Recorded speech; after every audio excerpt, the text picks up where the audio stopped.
Hello, and welcome to the Fostering Success Michigan webinar series, Champions of the Domain. My name is Maddie Day, and I'm the Director of Outreach and Training with the Center for Fostering Success, and I directly oversee the Fostering Success Michigan statewide initiative. Hi and welcome. My name is Bree Simmons, and I'm the co-host. I'm the student ambassador for FSM, and I'm also a CETA scholar at the Western Michigan University. So first we want to go over some housekeeping. Attendees are in listen-only mode, and we really encourage you all to ask questions using the chat or questions feature. If you have any technical difficulties, you can contact the Citrix team at the number that is on your screen. And as always, a recording is available following the webinar, and it can be found on our website in the resource library. Before we get started, we would like to say a special thank you to our funders, the Kresge Foundation, the Havermill Foundation, and Western Michigan University for their continued support of the Fostering Success Michigan statewide initiative. The Champions of the Domain webinar series is taking time to focus on each of the 7 life domains throughout the school year. This webinar series is focused on life skills. The goal for this webinar is to explain why this domain is important, highlight innovative practices used on our campuses to support students in this domain, and then provide some resources related to this domain. And again, as Bree said, please don't forget to use the questions or chat feature during this presentation to interact. We do want to hear from you. And now we would like to say a special welcome to the Blavin Scholars Program of the University of Michigan, Ann Arbor. We have Miriam Connolly with us today. Can you say hello? Hello. And then we also have Anna, her student, that is also joining us. Hi. Hi there. Wonderful. So briefly, we just want to provide a very quick overview of the 7 life domains. Many of you are familiar with this framework as you're familiar with the work of Fostering Success Michigan and the work of the Center for Fostering Success at Western Michigan University. The 7 life domains comes from Casey Family Programs' It's My Life work, and it provides a research-based understanding of a way to organize and develop a response to the complexity of the lived experience for young adults with experience in foster care. As you can see, we have each of these 7 life domains represented on the screen here, and for the Center for Fostering Success in Western Michigan University, we orient these around the education domain because we are focused on education, access, and success as our primary target, but understand that there's intersecting points for each of these domains. If you've missed either our education or finance and employment webinar, you can always go back and listen to those on our website. So why do we talk about life skills? Life skills is one of the probably most frequently addressed domains when we're working with young adults with experience in foster care. Often we find that our students have fewer opportunities to develop life skills, and this is generally due to moving around, living in foster homes, inconsistent supportive adults and caregivers, and really a lack of opportunity for what would be sort of normal exposure to opportunities to learn life skills in a developmental way. The other thing that's really important to understand is many young people in foster care lack the opportunities to learn skills in a safe way, and so understanding that failure is actually part of the learning process. Many people ask, what are life skills? There's so many things that we talk about, and while there are many skills that we will address in other domains, we talked last month about the importance of budgeting as a really important skill, planning ahead as a skill specifically related to finance and employment. Life skills just sort of span kind of larger issues, and so these are larger skills that are often the foundation for some of those more smaller kind of critical skills that impact other domains.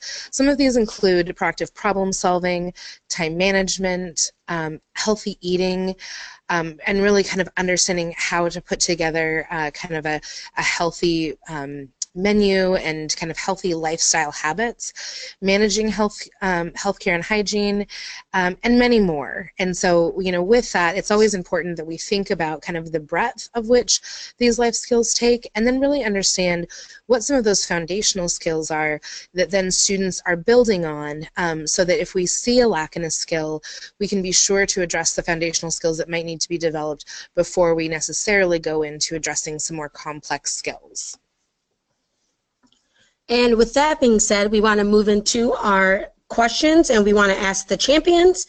So our first question today will be, what are the most significant challenges students face in the life skills domain? And then Miriam, if you want to go ahead and start, and then Anna, if you want to follow. Absolutely, Bree. So first of all, thank you so much for inviting us to share in this work and in this webinar with you. We're very excited to be here. So to answer your question, as Maddie talked about earlier, some of the areas including budgeting, we think about networking, things like purchasing a car, practicing etiquette skills, and just having the ability to navigate crisis. These are the things that we find are the most significant challenges for our students. Our students are so self-sufficient when they arrive on campus. They're used to doing things on their own. However, there can also be gaps in this area where there could be an assumption around what the student can and cannot do.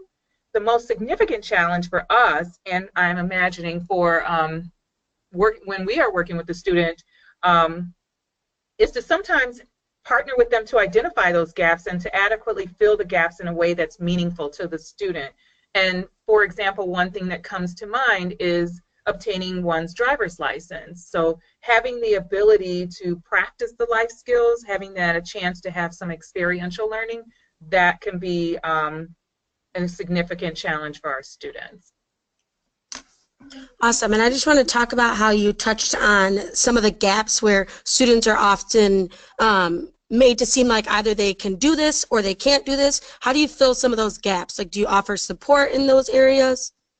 We absolutely do. We work with our students to identify what are some of those gaps from their perspective. And then as their coach, we talk with them about, here's some of the gaps that we see as well. So in that partnership, we can work with them to identify, for example, that person may be in their final year of college but has never obtained their driver's license because they've never had the opportunity to practice driving skills when they were experiencing foster care. And so one of the things that we may do is we do have a driver's license obtainment program in our within our program, help them to have those driving hours, and then help partner with them to go through the steps to obtain their driver's license. So like their peers on campus, they can go to interviews, they can travel, they can obtain those basic skills and that basic fill those basic needs such as purchasing groceries. Mm-hmm. And I'll let Anna speak as well. Yeah, I feel like a lot of it too is just having, like, coming to, I'm a freshman, so it's all pretty new to me, and like coming to campus and having harder classes in high school, obviously, and then also balancing that with like mental health, balancing that with like work and like organizations and clubs, and then also like now I'm like an adult, so I have to worry about like phone bills and like financial aid and job interview, like understanding how to go about job interviews. It's all very fresh and new, and it can be really overwhelming at times to feel like sometimes you might not, like, especially like coming from foster care, not feeling like supported, like you have like who do you turn to when you need advice on job interviews or you need help with financial aid, and that's what Blavin provides for us. And we recently actually had like a life skills conference, and there we learned a lot of like tips and advice, and we had different workshops for like financial aid and finances in general, and we had a workshop for job interview like etiquette and like business dinner etiquette and those sort of things that really helped provide information on how to navigate those sort of things. And the whole environment just really let us know that we're supported, although it may seem like we aren't, like, because we don't have that family support, we have this sort of family within Blavin. That's awesome. And I know we're going to get to hear a little bit more about the life skills program that you went into. And so one of the things I just kind of wanted to point out before you share a little bit more about the life skills program that you've developed is the importance of developing those soft skills. And I think that it's something that we can forget or we can take for granted, that there is some element of socialization that happens within intact families. And so because of family privilege, often young adults learn things, the etiquette piece being one of them, balancing schoolwork and life, navigating a crisis, how to network, and even just communication skills. Those are pieces that are really learned within a family, and that's something that we really see as an area that we want to address because of the lack of family privilege for some young people that experience foster care. And so as we are talking about life skills and as folks are thinking about life skills, I think it's important to understand just how much this spans, again, all of those access points, whether it's to a job or to healthy relationships or to education for our young people. So given that, can you guys share a little bit about some innovative practices or strategies that you've used to address these challenges? Sure. So this is Miriam. So we talked a little bit about it, but we were very excited to talk to our students each year. In the past, what we've done is to offer a series of life skills workshops based on the 7 life domains, and we sprinkle those throughout the 2 semesters of the academic year in order for the students to go to them and to identify with their coach which ones best meet their individual needs. This year past, we did an assessment of our program, and out of that assessment, the student voice rose up and said, you know what, it would be great if we didn't have to do all of those around the year, if we could really think about doing our workshops on one day, and could we do them early in the year so that we'd have those skills and we'd start to build and develop them. So out of that information, we developed a life skills conference, so a one-day conference in response to the students' requests. We called it Mission Impossible, Adulting in the Real World, and this student-centered, student-directed conference was a day-long conference that included a wide range of life skills, cooking workshops by world-renowned chefs here at the University of Michigan, self-defense, budgeting, and study skills.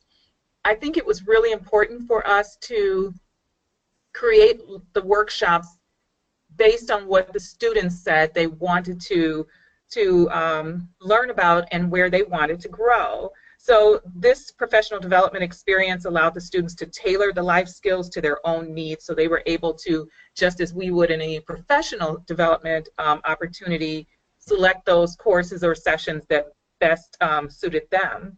So we were also able to tap into our inner child and our inner spy and create a theme around it so that it will be really fun for our students. So as our students said, we went all out and really thought through intentionally how do we make it fun so that if the students had selected, and they absolutely selected the time, which was a Saturday morning, how do we keep them engaged? So throughout the day we had themes of this Mission Impossible. They had code names when they first arrived. They had badges, and they had an electronic mission that self-destructed at the end that launched the conference. So throughout the day, they were able to experience a wide range of this life skill development, but also to have breaks where they would come back and have, as you can see on your screen, an opportunity to have gunpowder and fuses and different kinds of treats.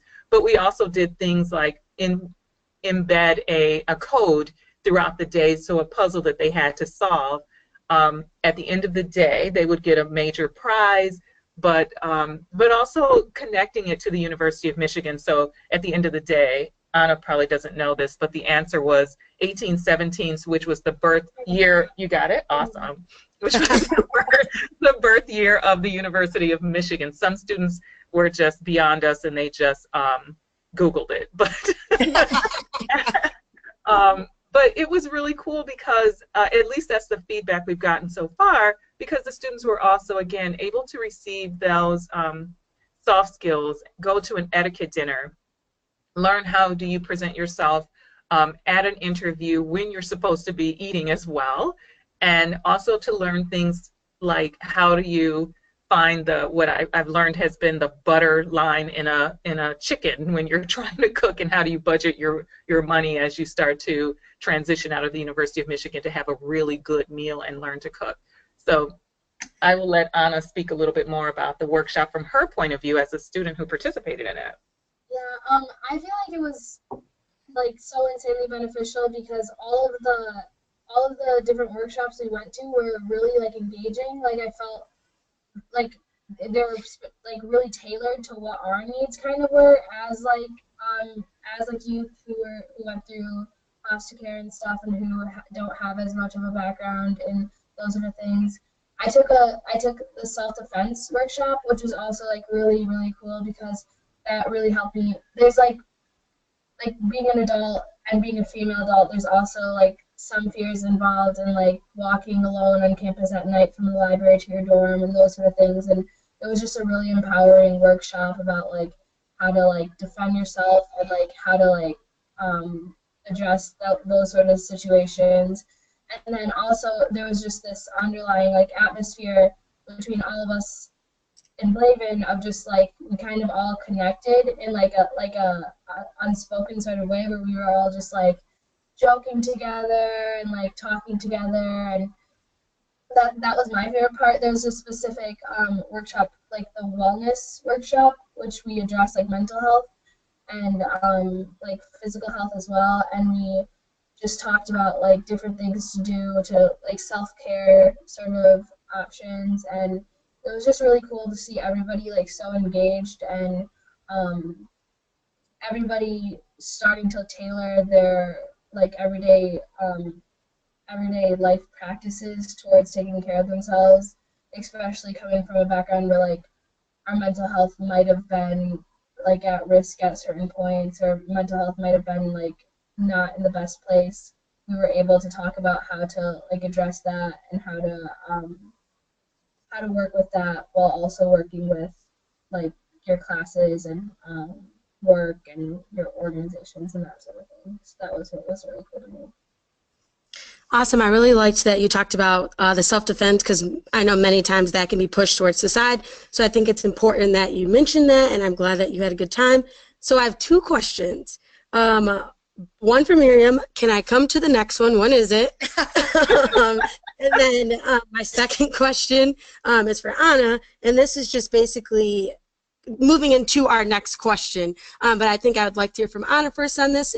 We're doing this new thing where we're talking about the top takeaway, and I hear that this Mission Impossible thing was amazing. If you could give one thing that you want professionals, supportive adults, and other youth who've experienced foster care to take away from this webinar, what would it be?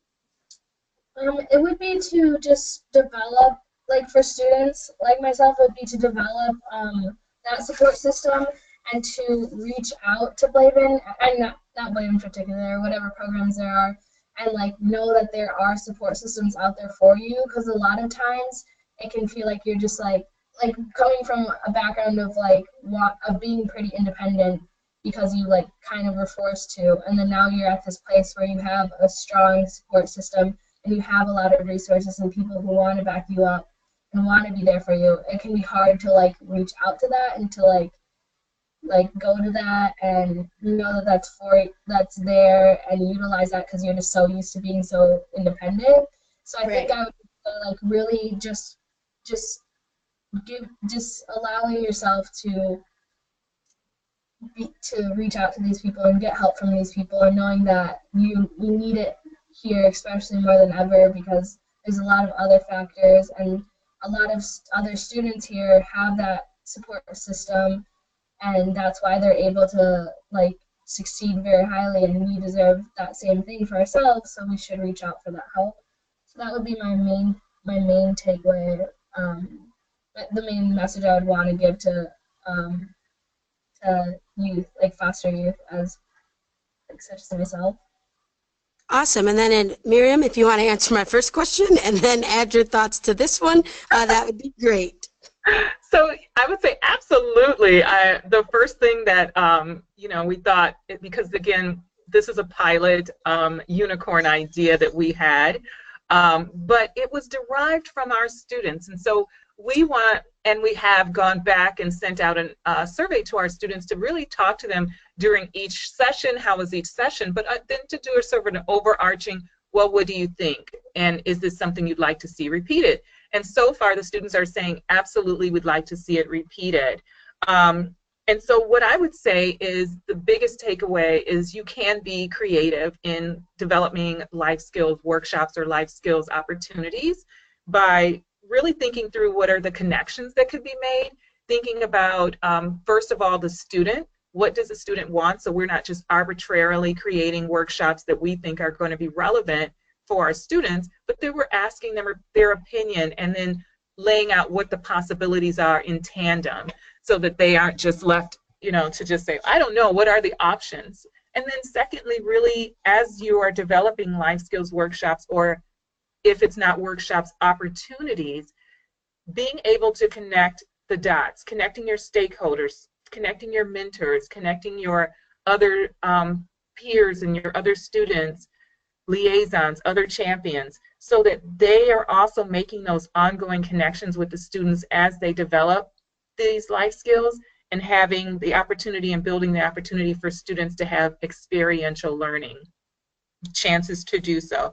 So for us, thinking through that really meant, who can we have from campus? Can we tap into dining? Can we ask the chefs? The chefs, every single person that we asked on our campus and beyond, which included our volunteers, said, absolutely, we're so excited to do it, and they were amazing. So again, not sort of staying in a silo and thinking about just doing a workshop or just giving an opportunity for networking, but thinking about those bigger connections. How do you pool those so that the student has, not only will they have this soft skill and this experience, but now they'll have a new person that they can connect with, and in addition, that person, that champion, will have understanding of who your students and your program needs are. So that is the answer to that question. Awesome. I think I'm going to sum up the two of them, and if I'm wrong, please correct me. So the top takeaways today, we have two of them. The first one is be willing to step out of your comfort zone and be willing to give people a try, because ultimately that you need the support system to navigate through college. And the second one, if I'm hearing correctly, I'm hearing more of a think outside the box, like use the fact that you're student-centered to create these workshops and still think outside the box, grabbing from other resources that may not be a part of your campus program. Absolutely. Awesome. Thank you, guys. You know, I just have to echo the themes that Bree highlighted and the importance of, Anna, what you said about asking for help and really accepting support. And I appreciate that you made the connection to the support that many other students have on campus. You know, they don't necessarily have to ask for it because it's part of the family system that they come from or the supportive system that they come from. And for our students with experience in foster care, often you all are put in a position where you have to ask a little bit more. And we as supportive adults and professionals, it's our job to make those opportunities, make the most of those opportunities when you do ask, and then also be willing to partner and not just kind of say, well, here's the answer and move on. So thank you really for pointing that out and highlighting the importance of accepting support as well. The other piece, Miriam, that I really appreciate what you said is about pulling in your larger network. And I think, again, this really goes to the professionals and supportive adults out there as we think about the networks that we have as professionals, as individuals in the community. It's so important that we extend those networks to our young people and that we share those opportunities for our young people to then make those connections as well. And, you know, I think about this so often when we think about employment and employment readiness. You know, so much of the work around getting ready for employment, finding jobs that that feel right for you, come from the connections that you have with a very broad network of folks. And so the fact that you guys brought in, you know, all these, you know, champions from across campus and within the community, you know, that just extends your students' network, and it also gives them many, many more touch points to say, hey, if I'm interested in, maybe working in food service, having a restaurant, knowing the chef at, Michigan Dining, that's a really great in, and so I just think that it's an important takeaway to just restate. So with that, we're coming toward the end of our time. So again, I'll just remind everyone, if you have questions, we would love to hear them. Please use the question or chat feature in your sidebar. But for Miriam and Anna, we always love to end with a humble brag. And for FSM, that's really something that you want to share that really gets you excited, maybe a win that you've had, just kind of that plus in your life right now. And that's, it's going to be different for everybody, but we always love to celebrate success. So we would love to hear your humble brags. So, we are always excited to join Fostering Success Michigan and just share a little bit about our program. The humble brag that I will just share is that I'm very proud of our program and all of our champions and stakeholders, because we really do strive to put students in the center of this work and to partner with them and to make sure that we are listening to our students, whether it's through our student advisory board, which guides us throughout the course of the year in all of the work that we do, or if it's the development of a workshop, a life skills workshop. Those are the things that are key to us, the student voice piece. So I'm excited for our program in that we do honor our student voice, and we do make sure that we're checking back in with our students respectfully and ongoing in order to make sure that we're on target for the things that we say that we want to offer our students. So our humble brag is that the mission impossible was completed successfully, and our students so far, the feedback from our assessment and surveys is saying that they enjoyed it. Awesome. Anna? I would say my humble brag is probably I'm really proud of myself for getting into U of M and for working and reaching out to all the resources here and really making the most of it. I'm involved in a lot of organizations on campus. I'm about to be published in a magazine on campus on Friday, which is really huge for me.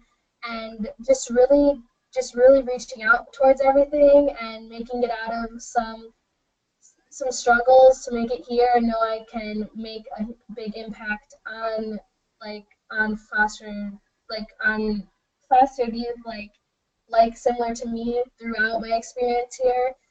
And yeah, so that's what I'm proud of. Awesome.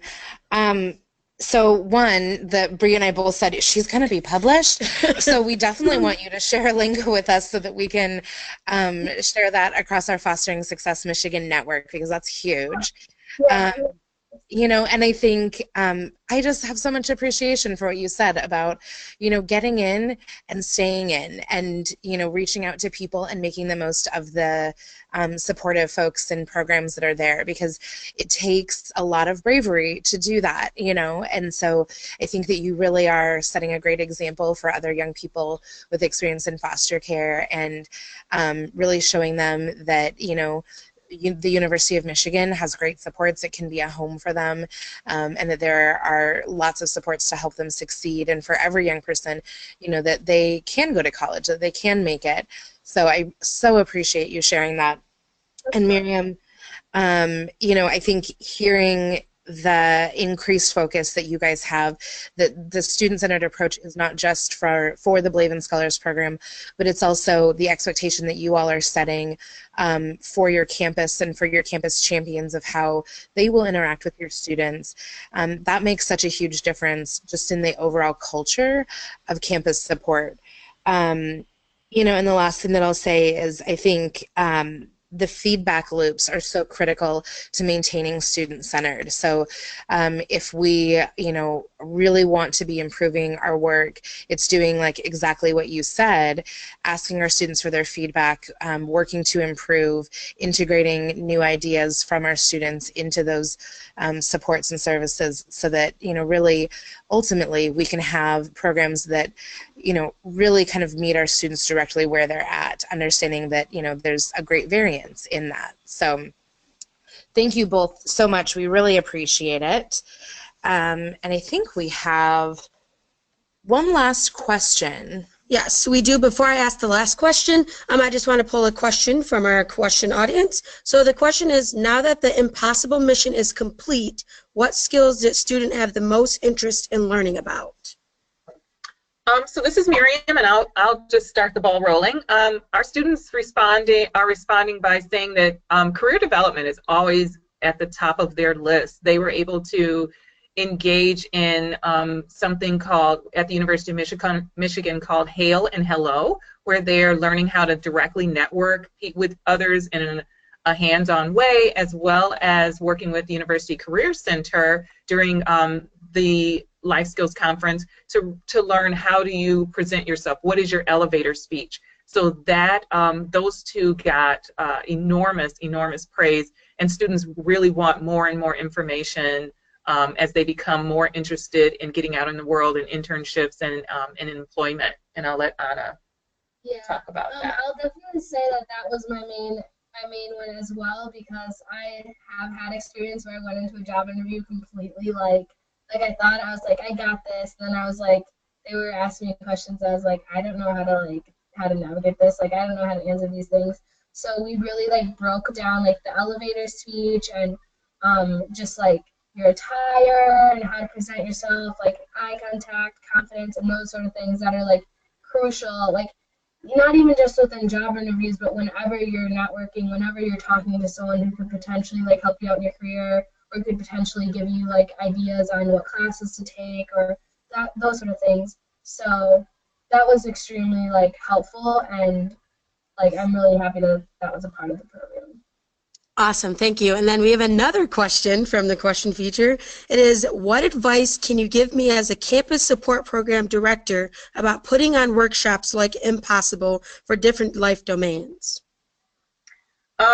I think the first one I would say is definitely poll your students to see what they want to participate in and what skills they'd like to obtain, as well as your colleagues and coaches. We decided early on that if there was something that the students didn't want, we'd immediately drop it and just apologize to the potential presenter and let them know that we were going to be asking our students. The next thing I would say is leverage your current resources so that you are not necessarily soaking your own budget. So each of us has to be aware of those things, but whether it's rooms or using champions, using volunteers, asking for donations, asking for people to set up things or to borrow things. We borrowed a lot of items for what we had was a breakout room where the students had to solve puzzles. We borrowed a lot of those items. So really just leveraging the current resources, and last but not least, just again, making it fun. I think that was very important for our students, so that if it's a long day, and for us going as professionals, going into conferences can be a long day. Imagine a student who's already tired getting up at 8 or 9 o'clock and going through a day till 3. So really just thinking through those areas. Awesome. Thank you for those top 3. And then the last question that we have for you is, do you have any questions for us? I do not. I would just say when I think about this work that we're all doing together as in support of students who've experienced foster care, I think I'm excited to always partner with others to think about if we were to do a conference in the state of Michigan in our different areas, that might be a way to partner and to bring our various students together. So just a thought. Yeah, I would definitely be interested in something of that sort too, and I really want to thank Western for all of the resources Western has as well, because when I was looking towards colleges, that was another one of my main choices, because it was this, you can have support here as well. So I really appreciate that and all that you guys do for foster youth.